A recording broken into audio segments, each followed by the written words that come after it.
All right. So most AI ethics programs are already failing. My guest literally wrote the book on fixing it. Reid, please tell us who you are. My name is Reid Blackman. I'm the founder and CEO of Virtue. I am the author of, as you just mentioned, the Ethical Nightmare Challenge. And also, I previously wrote a book called Ethical Machines. And I host a podcast called Ethical Machines. And I don't know, that's enough. No. All right, all right. And then I read you were the philosophy professor, right? So why Yeah. did you quit and start a business? Yeah, I was a philosophy professor for 10 years. I specialized in ethics. For a variety of reasons, which we can get into if you want, but for a variety of reasons, I found myself disenchanted with academia, not philosophy, but with academia. And I had this idea for an ethics consultancy for a long time. And I believed that I saw a market for ethics consulting. And so, to make a longish story quite short, I left academia and I started a business. Very good. So in your own word, can you please define what is AI ethics to you? Yeah, I suppose it's ways of avoiding. So the first thing to say, I suppose, is that when I think about AI ethics, I like to distinguish between, on the one hand, AI for good, and on the other hand, AI for not bad. So Hmm. the AI for good people are concerned with the question: how do we have a positive social or ethical impact using the powerful tool that is AI? So that's sort of that's good, but for most businesses, I think they need to focus on what I call AI for not bad, which is, given that we've got the business objectives, the legitimate business objectives that we do, how do we pursue them using the powerful tool that is AI without going ethically, reputationally, and legally sideways? So that's when I think about AI ethics, it's really about avoiding the bad stuff. Okay. And then why you think that most AI ethics programs fail? Well, there are a variety of reasons. So, my team and I have been working with primarily large organizations, Fortune 500 organizations, for the past 6-ish years or so.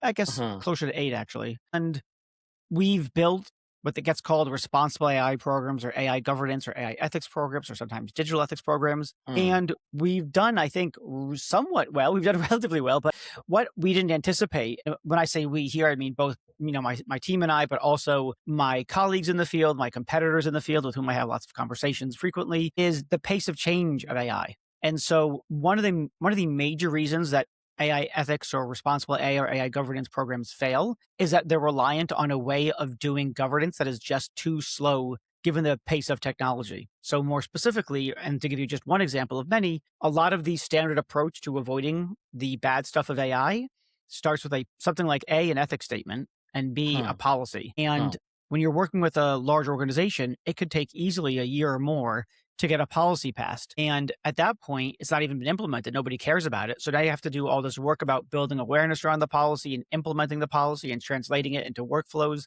And that's a very long, frankly, tedious process. And Huh. meanwhile, you're trying to do that stuff. And then the next kind of AI comes out, and now your policy is out of date. And so now you're implementing an out of date policy, and you've got to get the executives back in the room so that you can update the policy. And this is just a sort of never ending mess of passing policy that's out of date, implementing policies out of date while you continuously try to update all of it. Okay. All right. So how then you and your team help organizations to implement these AI ethics? Like AI is moving very fast. Every day some new things are coming up, right? We heard of about models like Mythos, which can basically which found out security flaws for almost like 15, 20 years back within 24 hours, if I'm not wrong. So how then your team make sure that large orgs who takes a lot of time to implement even a single simple policy, that they are ahead of the curve in terms of security and other governance? Yeah. Yeah. So exactly how your team suggests go about it. Well, so I had to sort of frankly invent a new way of doing governance for the AI, for the world of AI. Uh-huh. I sort of rejected that standard approach, even though I've been a practitioner of it for 8 years, even though my first book articulates and defends that approach. And I sort of had to figure out, okay, what does it look like to create something that is rapidly implementable and scalable? That's the challenge, particularly rapidly implementable and scalable in a Fortune 500 organization, right? So you're talking about hundreds of markets, dozens of countries, several continents. That's the sort of the core challenge. And so you can think of my solution as having at least two parts. Part one is just a very simple framework. That framework is what I call the Ethical Nightmare Challenge, which of course is also the title of my book. And the Ethical Nightmare Challenge, 3 questions is this. Number one, tell me what your organization's AI ethical nightmares are. Just what's the really bad stuff? Number two, what resources will you build in order to avoid those nightmares? And number three, how will you train your people to use those resources effectively? Okay. So those are the three main questions. That's the framework, if you like, the ethical nightmare challenge framework. And there's a number of things I like about these three questions, one of which I'll highlight right now, which is its portability. You could ask those three questions at any level of the organization. So you could ask it at the project level. So for instance, we're building this particular, let's say, AI agent solution. You could ask those three questions. What are the ethical, reputational, legal nightmares, cyber nightmares that pertain to this particular AI agent? What resources do we have for avoiding those nightmares? How do we train our developers and to our end users so that those nightmares are avoided? You could ask those three questions at the department level. So for instance, what are the ethical nightmares of the marketing department or of HR? What resources does the marketing or HR department have to avoid those nightmares? How do we train marketing or HR personnel to, et cetera, et cetera, et cetera? And then finally, you can ask it of at that sort of board C-suite level, the organization as a whole. What are the organization as a whole's AI ethical nightmares? What resources, what training? So that's part one of the core solution, is this very simple framework that is repeatable. Hmm. That's repeatable at every level. Yep. The second core feature, and then I'll shut the heck up, is that we need people who's the question is sort of who's going to answer these three questions. And so there are what I call ethical nightmare challenge or ENC teams. The mission of an ENC team is to answer those three questions. And so you could have project level ENC teams, department or division level ENC teams, and enterprise ENC teams. And their mission is to answer those three questions. I sort of suppose this is the sort of last part, then I'll really shut up. Yeah. No, These that's okay. That's teams, very useful. yeah, good. Yeah. These teams can be trained in relatively short order. So what you're looking to do is, number one, give the requisite people the right kind of basic training, and two, train one person per ENC team how to lead that team. And so then we have a method and a worksheet and stuff like that. But that's the core of it. So if you can get a team created in weeks, which we can do, instead of months and years, and they can sort of get to work avoiding nightmares right away, and you create those teams when they're needed and where in the organization they're needed, that's the sort of fundamental way that you can rapidly implement and scale AI governance. Okay. Okay. Oh, very good. So when you basically talk with various departments, like you said, asking questions that you described, do you see a huge gap or some level of gaps between how, for example, the HR describe the gaps versus the normal technical or engineering team describes versus C-suites describe what is the gap? So do you see the differences, or most of the times they are on the same page when it comes to AI governance related questions that you just described?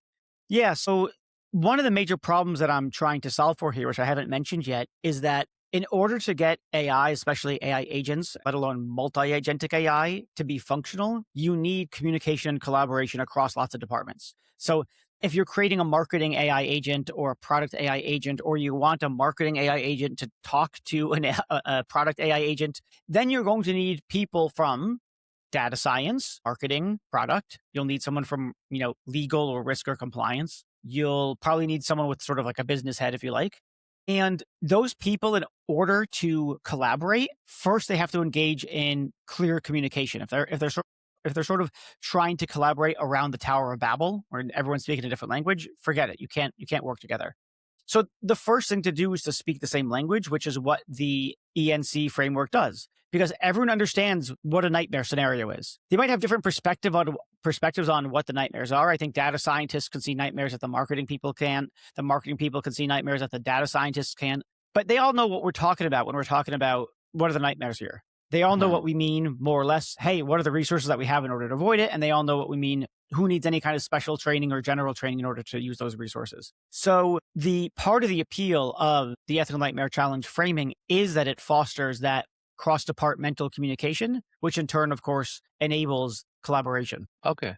So it seems like you and your team are talking about a lot of people in the organization to understand the gaps and stuff like that. So when you are talking, right, generally speaking, what is the biggest misconception these companies have about AI risk? That's an interesting question. I don't know that it's a misconception they have. I think it's an underappreciation for the set of risks. Huh. So they've mostly, pretty much everyone, unfortunately not everyone, but has heard of bias in AI. They've heard about hallucinations. Everybody knows about potential for privacy violations, mishandling of Hmm. sensitive data. I would Yep. not say they've thought too seriously about things like automation bias, the phenomenon where people are just inclined to trust the outputs of computers, which is particularly bad in the case of LLMs because there's so many ways it can go wrong. I don't think that people largely understand what an AI agent is. I think that term has been abused and used in Very. so many ways that since a lot of people just don't know what AI agents are, and because they don't know what AI agents are, I think they don't have an appreciation for things like cascading failures in an agentic system, which we can talk about, I can spell out, of course, or systemic risks. They have a vague sense of the risks as they relate to autonomy, but they don't know how to sort of conceptualize it in the right kind of way that makes it actionable. And so it's not a misconception, except maybe the agent stuff, so much as it just they're underinformed. And do you see any particular type of industry is actually having a lot of misconception versus a few others? Like, for example, utilities, I heard, is very conservative when it comes to AI implementation versus the technology, right? So, do you see in your interaction with the teams like that? I wouldn't say that any industry is doing particularly well at this point. Um, Okay. I would have said to you, if you had asked me this question maybe a year or so ago, and we Hmm. weren't talking about AI agents, I would have said Yeah. financial services outside of big tech, outside of sort of, the big tech companies or the foundation model companies like an Anthropic or an OpenAI, Microsoft, Google, et cetera. The ones that are doing well are financial institutions. The Okay. reason for that is that they've been doing what's called model risk management for decades. They've had regulations around how to manage models for decades. And so they've been, for the most part, pretty decent at handling machine learning models because it's a sort of another form of model risk management. Hmm. That said, you asked me today, they're not doing so well, not when it Hmm. comes to AI agents. Yep. And there's two things on this front. Number one is that when it comes to an agent, you're not just dealing with a model, you're dealing with a model and all the things it's connected to. So when I talk about AI agents, what I mean is you've got an AI, more specifically, you've got something like an LLM, and it's connected to various tools. So it's an LLM that has access to, let's say it's an enterprise. So various databases, various enterprise software, maybe other AI systems, maybe the internet. And so when you're talking about the risks of that thing, that sort of system, you're not just talking about the risks of a model, you're talking about the risks of a model and its connections to all those things. So one thing to say is that that's why model risk management isn't sort of easily, if you like, copy pastable to modeling AI agents. That's the first thing I want to say. The second thing I'll say is just sort of anecdotal, which is that I was recently speaking at a conference for people in model risk management. Hmm. These were both practitioners and executives at very large financial institutions, some of the biggest banks in the world. And my talk there was, I sort of made this big, sort of bold claim, especially given that I'm not in financial services myself. I said, current AI governance practices are crumbling and we need a new approach.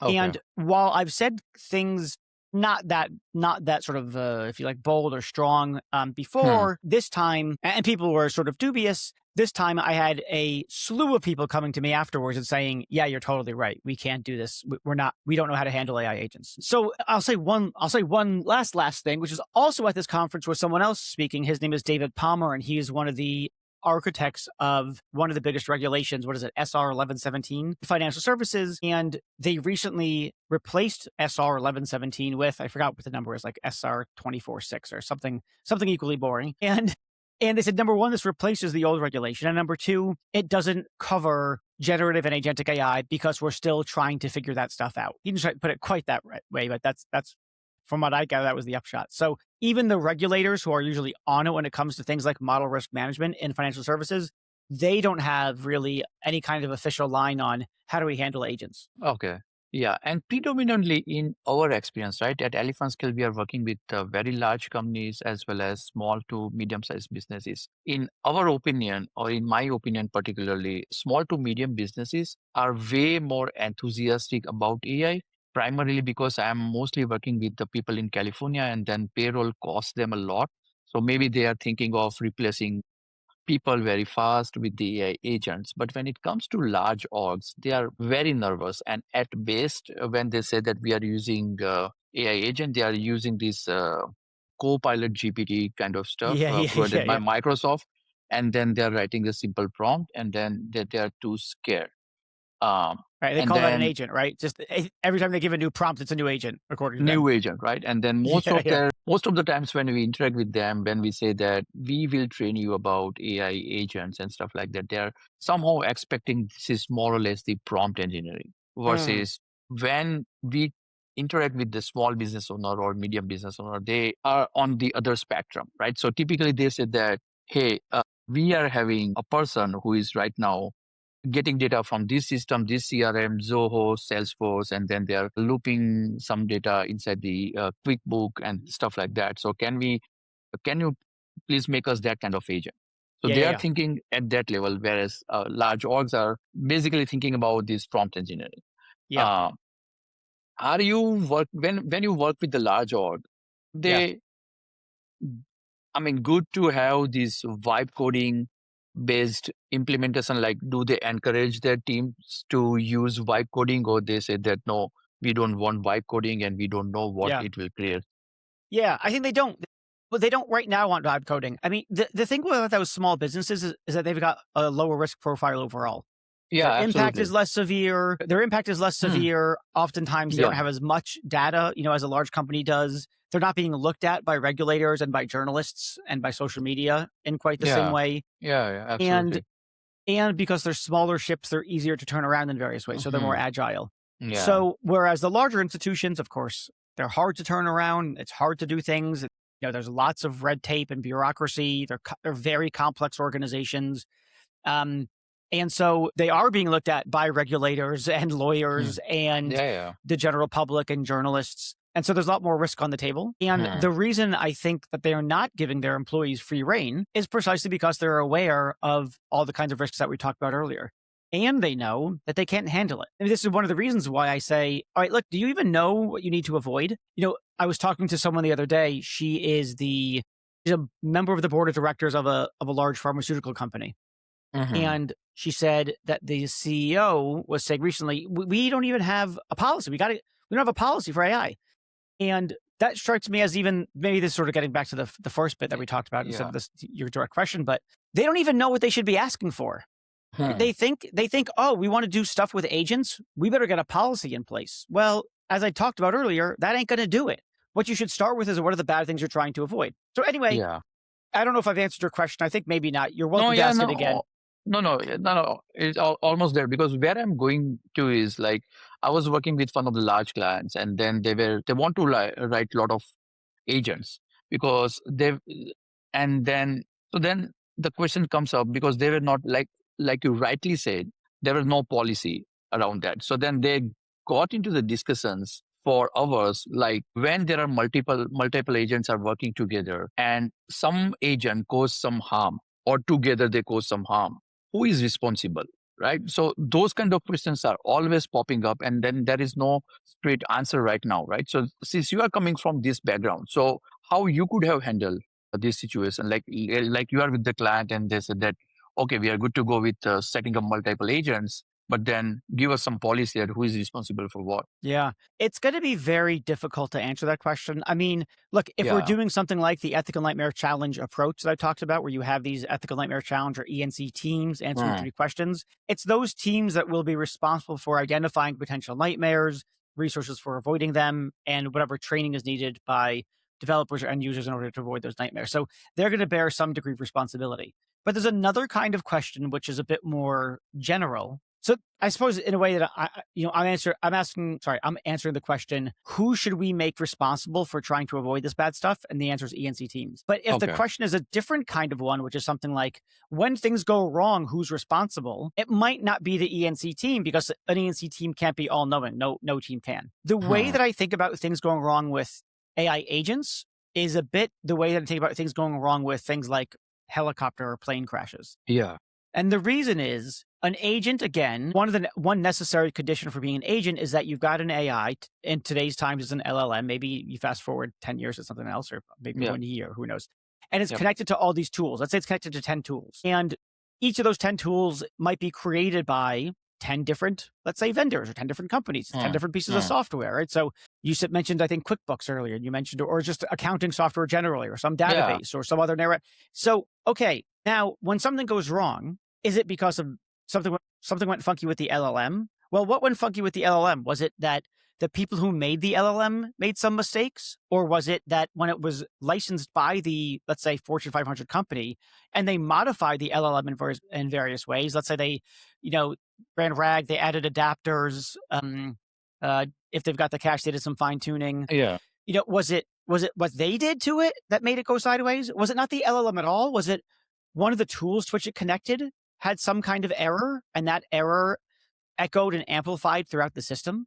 That actually none of the systems, that's a cascading failure that we know where something goes wrong in one tool and it sort of cascades and amplifies throughout the, or was it rather what I would call a systemic risk, which is when not any one thing is responsible, not any one tool is responsible. It's that just somehow the things aren't playing well together. I like to think about this as, you've got a basketball team and there's the two basketball players are excellent players, but one's really good at a fast game and one's really good at a slow, deliberate game. And so while they're each individually good, their styles don't match. And so they make for a very bad team. And AI agents could be the same kind of thing. So that would be a systemic failure. So, okay, when something goes wrong, was it, again, the people who made the LLM, people who modified in-house the LLM? Was it the third-party vendor that licensed? Was it like there's a vendor that licensed the LLM from OpenAI or Google or Anthropic, created their solution, then licensed it to the enterprise, and then the enterprise made further modifications? Yeah. Or was it one of the tool switches connected? Or is it the set of tools, blah, blah, blah? So this is my very long-winded way of saying, for every time that something goes sideways, there's some kind of investigation is required to really assign responsibility. And just the way that you need to do an investigation if the helicopter crashes. Was it the design of the helicopter? Was it how they built it? Was it how they maintained the helicopter? Was it user error? Was it et cetera, et cetera, et cetera? Yeah, no, makes sense. The challenge though is like how much deep dive and how much time do they have, right? So they probably require some sort of framework around that as well. That's what I'm feeling. Yeah. Yeah. Now I have heard so many. When you say that, do you mean we need a framework around monitoring? Framework around analysis, like deep diving, monitoring, obviously, and based on the monitoring, also we need some sort of framework in terms of how to deep dive and figure out fast. Because right now people are having tendency of if something goes wrong or because of AI, something goes wrong, but not necessarily the case, right? So, for example, even something like Claude Cowork. Now, with Claude Cowork, I was initially when I was implementing a lot of automation for my own purpose, and people were so scared. They said, "Hey, don't have this MacBook Mini. Don't use on your own working laptop. It can do so many things here and there." And then even for sending an email, they require a lot of permissions. I mean, their default settings are like that, right? So I personally don't feel it is that risky. In fact, I thought it should. I mean, I give the instruction: don't ask my permission. Do whatever you want to do in this folder because it was like so many permissions. So I mean, this is more or less like personality issue. But yeah, I mean, did that work, by the way? When you said stop asking for permission, did it stop asking you? No, it is still asking. Yeah, it is still asking. Yeah, that's my experience too. Yeah. It's hard to say how risky a thing is. I mean, sometimes it depends on what you're giving it access to and what it's allowed to do. I mean, once you give it access to your emails and it can send emails on your behalf, what if it sends the wrong email to the wrong person? What if it somehow mixes up? You're trying to send something to one client and it's confidential information between you and that client, and it mixes something up in the its email database and it sends it to another client. That'd be bad. Yeah. So, it depends on what you use it for, what it has access to, and that sort of thing. Right. So for my Google Workspace, I mean, for my business email, I use usually Google Workspace, and Claude Cowork can connect through API, and that API itself doesn't allow to send email directly. So the worst case scenario is with the Claude Cowork browser tool can only allow, because I am still not able to. No? Yeah, you can. Okay. Yeah, for sure. You are able to say, okay. Yeah. My Claude Code is connected to 4 different email accounts that I have, something like that. And it is sending emails? Yeah, and I can send an email from, hey, Claude, write up a draft of this. Okay, I don't like this, change the template, whatever, or change the content of the email. Then I say, okay, great. Yeah, let's send that from this account. And boop, it'll go do that. So is it connecting through the Chrome connector tool or something like that, or the Gmail API by itself? The API. API. So, okay, that's great. Then I probably should change some config settings, because I have to send some regular emails, and for that I was using this Apollo sequence. That is, Claude is connecting very well with Apollo.io and then sending emails through sequence. Okay, that's great learning. Yeah. In order to do it, I just asked Claude, hey, I want you to be able to send emails. How do I do that? And then my favorite thing to do when it gives me instructions on how to do that sort of thing, and I run into, a screen that I'm like, I don't know what the heck this is. What do I do now? Just take a screenshot, drag it into the conversation, and then it'll say, oh yeah, you need to, click on this thing, not that thing or whatever. And then, Yeah, off yeah. I go. Yeah, no, that Yeah. right though. Yeah, and I do a lot of vibe coding also, and I personally am loving it. Even I'm thinking like prior to 6 7 months before, when I was not using this vibe coding or anything like that, I'm just thinking how the heck I used to code. Like it used to take weeks and months and to do some very simple thing, right? And Yeah. Yeah. now it is going so fast. So completely different tangent and Yeah. Yeah. my Yeah. personal topic. So do you think then schools should allow kids to use AI or they should completely ban? Or there I, should be middle ground somewhere? Yeah, yeah. Obviously, I think it's pretty obvious it has to be a middle ground. I can't tell Yeah. you exactly what that middle ground is. I mean, some people think, oh, should never the students should never be allowed to use AI to write anything. Hmm. Because they need to learn how to write. And I Hmm. definitely was in that camp. And then I had a really interesting conversation with someone on my podcast. So this guy is named Luciano Floridi. Oh my God, Luciano Floridi. He's a professor of philosophy at Yale, previously at Oxford, I think. And yeah, we talked about this. And he said, actually, and I thought for sure he'd be in the same camp, but he said, actually, no, Socrates didn't write anything down. Hmm. Aristotle didn't write stuff Yeah. down, or maybe he did write stuff down. We don't read Aristotle's stuff. We read his Hmm. students' notes. I think that's right. There's lots of thinkers who think clearly without having been writers. In fact, the act of writing was usually reserved for scribes and not the actual thinkers Hmm. themselves. Yeah. And so what is important is critical thought and critical thinking and analyzing ideas, breaking things down, rational discussion between and among individuals. And that can be preserved even if you're using AI. And so number one, he thinks that's the thing that we really want to do, which actually I think is right, because the nightmare is not an absence of writing or writing clearly. It's not the absence of the ability to write really well. The nightmare is the absence of students to actually, or for people to be able to think clearly for themselves and engage in a discourse and dialogue, both with other people and with themselves. And, there's no reason to think that that's not compatible with having Yeah. AI being used in some manner or others. Maybe it's to bounce ideas off it. Maybe it's to come up with a first draft, which you then, tear to pieces, or you say, I see how you said this, but I don't think that's right. Do this other thing. So you're Hmm. kind of more of a creative director of the written word, in the way that you might Yeah. be an artist could be the creative director of the work that the more junior interns or whatever, or production assistants are doing. So yeah, Yeah. it's No, I it's agree. difficult to integrate, but I think it can certainly be done. Yeah. So now you are coming from the philosophy background and Mm, now you're deep into AI. mm. So do you think that with the help of AI, people can learn philosophy much faster and understand better? Because Mm. it encourages critical thinking, in my opinion. But what is your thought? Maybe. I don't know. So the audience knows I was a professor. Did I say this already? I don't remember. I was a professor for 10 years. Yeah. So PhDs in philosophy plus 10 years after that being a professor, research, teaching, publishing, blah, blah. I don't know. I think plausibly one of the things that you need to become better at philosophy is critical Hmm. feedback. You Critical become feedback. Okay. better at philosophy when someone says to you, "No, that's wrong, and here are the 3 reasons you're wrong." That doesn't Hmm. make any sense.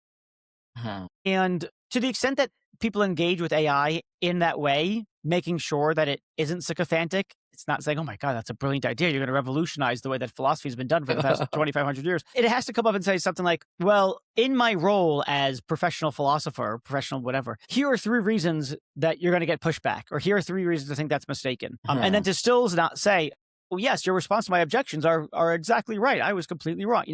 So you can't be sycophantic, and it has to be Hmm. deeply critical. And I suppose that if people can engage with an automated system or quasi-automated system as compared to a human that's continuously critiquing and explaining to them why, they're making a certain controversial assumption, or why an inference they've made is a false inference, or why there's another position that they hadn't considered yet. They said, oh, there's 2 possible answers here. It's 1 or 2, and it's not 1, therefore it's 2. If something comes along and says, actually, there's option number 3, so there's no reason to think that AI couldn't be helpful here, but it's going to take a certain kind of interaction between the person and the AI. So now changing the topic, right? So in your speeches, I heard automation bias many times. So can you please describe what is automation bias and where are you seeing it right now? Yeah, so automation bias is just the human tendency to trust the outputs of computers. So we see this when it comes to things like, for everything, but especially things like GPS. So you don't know where you are,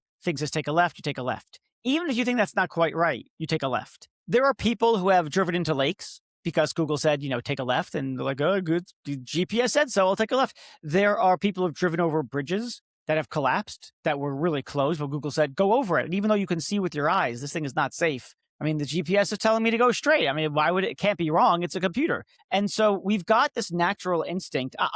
We were on vacation. We were on an island, and I was sort of driving around the perimeter of the island, and I'd driven this road a bunch of times, and the GPS told me to bear left.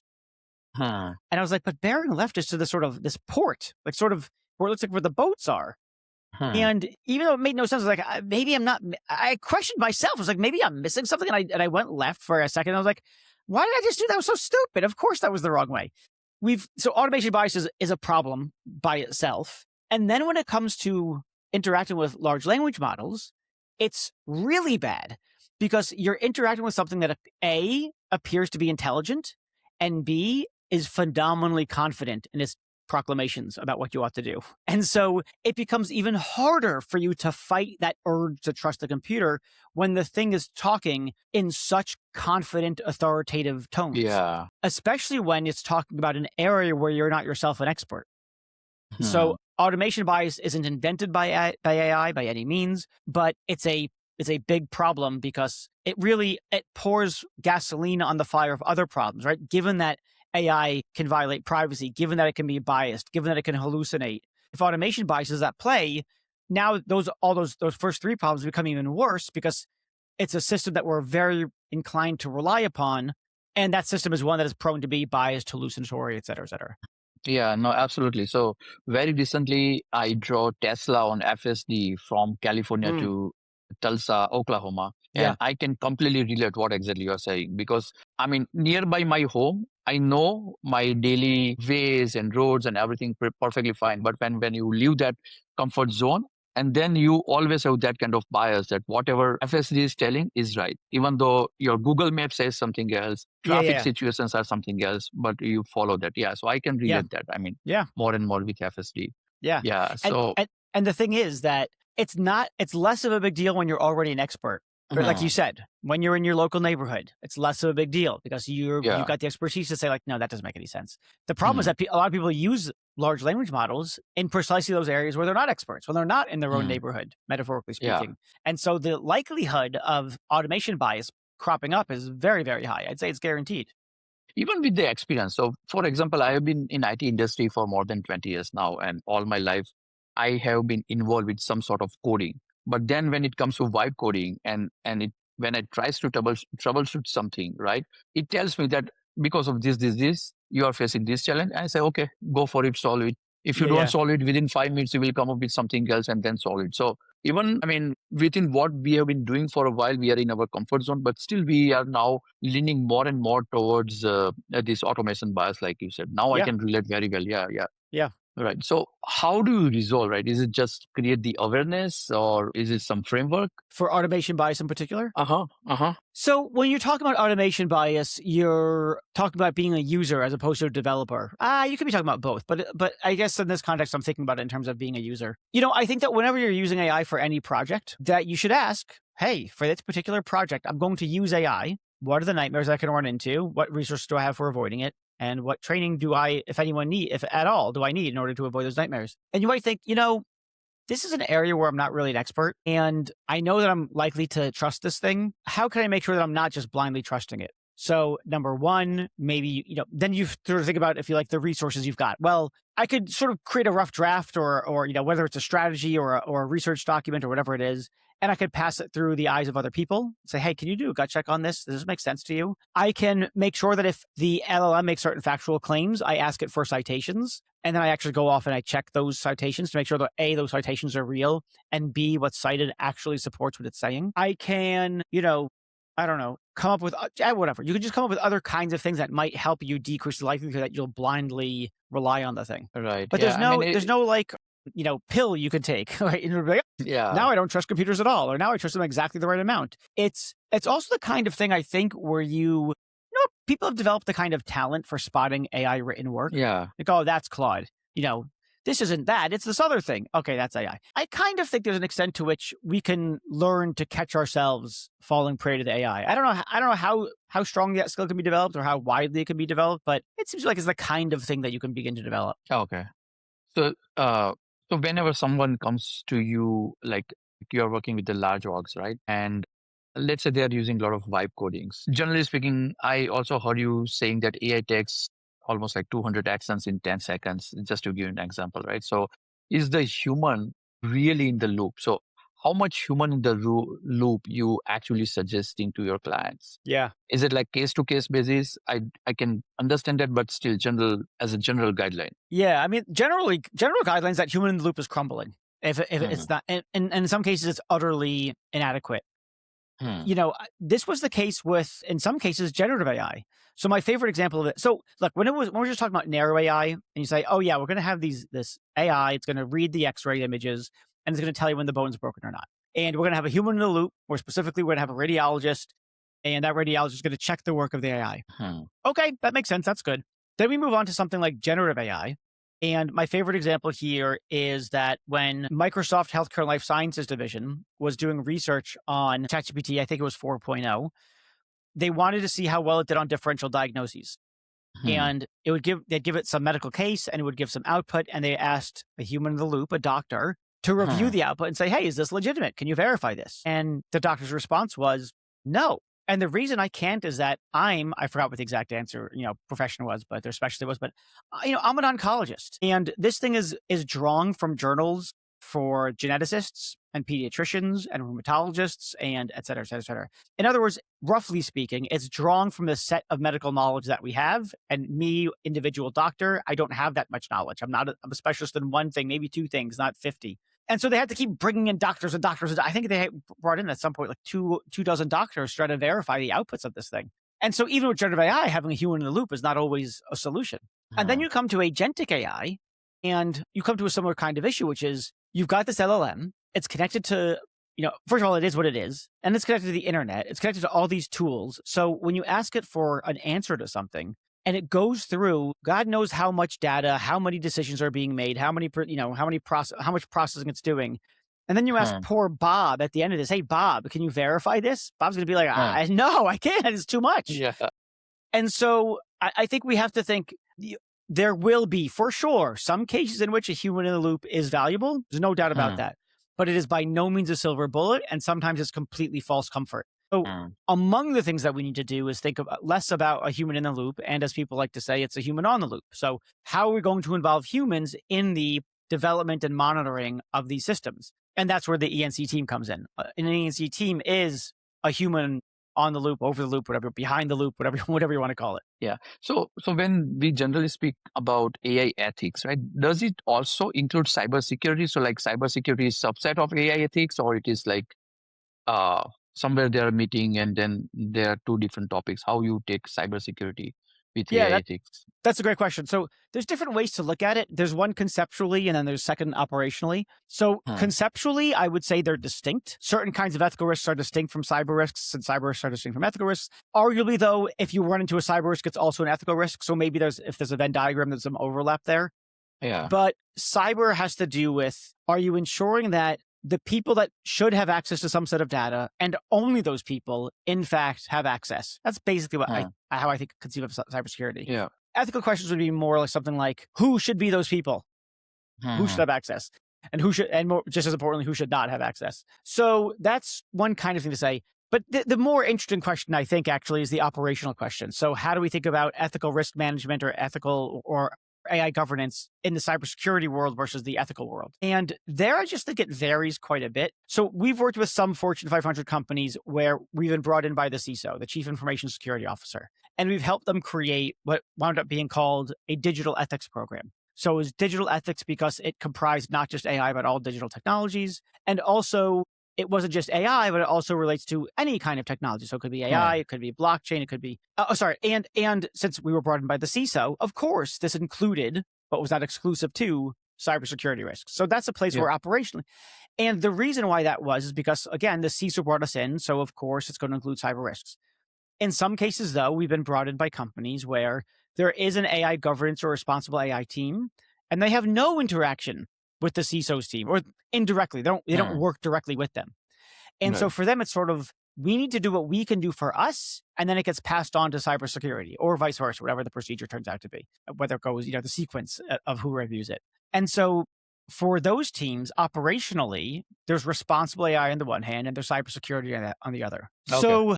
And it's the same thing with ENC teams. The Hmm. scope of risks that an ENC team handles varies. If the organization is sort of very siloed and the cyber team is over there and everybody else is over here, then don't, to start off anyway, don't include cybersecurity stuff. Include that later. I see it as sort of a further point of maturity when you can evaluate together ethical and cyber risks.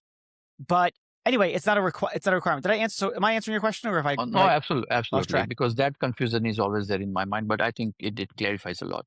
Yeah, it's just very organizationally specific.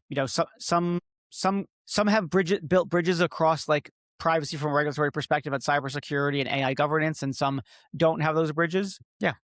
Perfect. No, great insight. So before we wrap up today's call, quick question: since you are dealing with a lot of AI ethics right now, right? So what keeps you up at night? I think that the biggest problem I mean, not, my children is the short answer, but Hmm. the real answer is, I don't think we really have good ways of monitoring AI agents at this point. Hmm. That people want to build agents, but the monitoring is not there. The only monitoring we have is a human in the loop, which, as we just Yeah. discussed, not that great. And we don't really have automated monitoring systems. The more complicated, the more complex the AI agent is, the more powerful it is, which is alluring because, with great power comes great opportunity. But we definitely do not have the technical infrastructure or the non-technical infrastructure, like training of people, in place in basically any company that I know where AI agents can be responsibly deployed.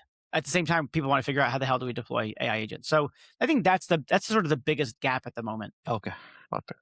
Makes sense. So Reid, again, it has been fantastic discussing with you, and it's a great insight. So thank you so much for your time today. It was my pleasure. Thanks for having me. Right.